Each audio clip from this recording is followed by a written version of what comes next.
everyone, happy Constitution Day.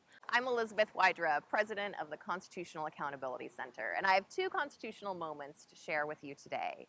The first was on this very spot in 2015 when the Supreme Court handed down Obergefell versus Hodges, making marriage equality the law of the land. I was working with CNN that day, and it was just so moving as the news spread across the plaza. Families embraced with tears of joy. The Gay Men's Chorus of Washington broke into the national anthem, and we got to witness live on CNN as Jim Obergefell got a call from President Barack Obama, congratulating him on that historic ruling.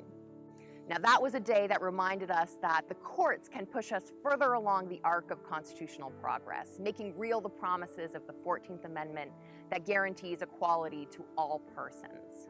The second constitutional moment was again here on the Supreme Court Plaza, but on that day, families shed tears of fear as the Supreme Court, in an equally divided ruling, affirmed a lower court blocking President Obama's Deferred Action for Parents of Americans. It was a shorthanded court that year because the Senate refused to consider Merrick Garland's nomination to the Supreme Court.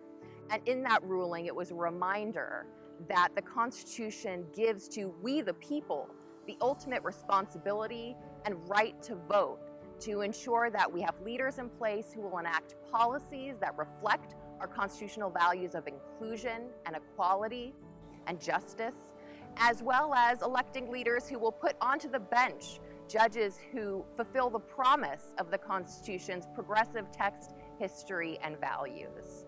We, the people, have made our Constitution over its decades, over its centuries, more equal, more just, more free, as we have amended it to make real the promises of our values.